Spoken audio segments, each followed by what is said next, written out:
ഇതെന്താ കൊറോണയാണോ, light of ചെയ്യണോ, പാത്രം കൂട്ടണോ? ഇന്ന് വൈകിട്ട് 4 മണിക്ക് നമ്മുടെ നാട്ടിൽ നടക്കുന്ന മോക്ക് ഡ്രില്ലിനെ പറ്റി ഇപ്പോഴും ചില ആളുകൾക്ക് പുച്ഛവും പരിഹാസവുമാണ്. കഴിഞ്ഞ ദിവസങ്ങളായി നടന്ന മോക്ക് ഡ്രില്ലിന്റെ വാർത്താ അറിയിപ്പുകളുടെയൊക്കെ പോസ്റ്റുകളുടെ താഴെ വരുന്ന കമന്റുകൾ ഇതെന്താ കൊറോണയാണോ, ലൈറ്റ് ഓഫ് ചെയ്യണോ, പാത്രം കൂട്ടണോ എന്നൊക്കെ പറഞ്ഞാണ്. നിങ്ങൾ മനസ്സിലാക്കേണ്ടത് 1971 ഇതിനു മുമ്പ് രാജ്യത്ത് ഒരു മോക്ക് ഡ്രിൽ സംഘടിപ്പിച്ചിട്ടുള്ളത്. അതിനുശേഷം തന്നെ ഇന്ത്യയും പാകിസ്ഥാനും തമ്മിൽ യുദ്ധമുണ്ടാവുകയായിരുന്നു. എന്തിനാണ് മോക്ക് ഡ്രിൽ എന്ന് ചോദിക്കുകയാണെങ്കിൽ, രാജ്യത്ത് ഒരു വ്യോമാക്രമണം ഉണ്ടാകുന്നതിന് മുമ്പ് അവിടുത്തെ സിവിലിയൻസിനെ, സാധാരണക്കാരായ ജനങ്ങളെ അതുമായി പൊരുത്തപ്പെടുത്തുന്നതിനും അല്ലെങ്കിൽ അവരുടെ സംരക്ഷണത്തിനും ആ യുദ്ധത്തിന് എന്തൊക്കെ രീതിയിലുള്ള പ്രിക്കോഷൻസ് എടുക്കണമെന്നതിൻ്റെ ഭാഗമായിട്ടാണ് രാജ്യം ഇങ്ങനൊരു മോക്ക് ഡ്രിൽ സംഘടിപ്പിക്കുന്നത്. ഈ ബ്ലാക്ക് ഔട്ട് സൈറൺ അല്ലെങ്കിൽ അലാം കേൾക്കുന്ന സമയത്ത് നിങ്ങൾ വീടുകളുടെ പ്രകാശം അല്ലെങ്കിൽ ഇപ്പം എല്ലാ ലൈറ്റുകളും ഓഫ് ചെയ്യുക. ജനലിലെടുത്തോ വാതിലിലെടുത്തോ നിങ്ങളുടെ ഏതെങ്കിലും തരത്തിലുള്ള മൊബൈൽ ഫോൺ, ഇലക്ട്രോണിക് എക്യുപ്മെൻറ്റ്സ് ഉണ്ടെങ്കിൽ എല്ലാം മാറ്റുക.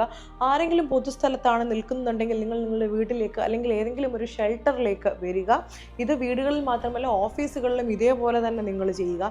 ഫസ്റ്റ് എയ്ഡുകൾ എപ്പോഴും നിങ്ങൾ നിങ്ങളുടെ വീട്ടിലോ ഓഫീസിലോ നിൽക്കുന്ന സ്ഥാപനങ്ങളിലോ ഒക്കെ തന്നെ സൂക്ഷിക്കുക. ഒപ്പം ഗ്യാസിൻ്റെ കണക്ഷനോ മറ്റും ഈ പറയുന്ന സൈറൺ കേൾക്കുന്ന സമയം തന്നെ ഓഫാക്കുക. തുടങ്ങിയിട്ടുള്ള കാര്യങ്ങളാണ് ഏറ്റവും പ്രധാനമായും ഈ മോക്ക് ഡ്രില്ലിൽ നിങ്ങൾ ശ്രദ്ധിക്കേണ്ടത്.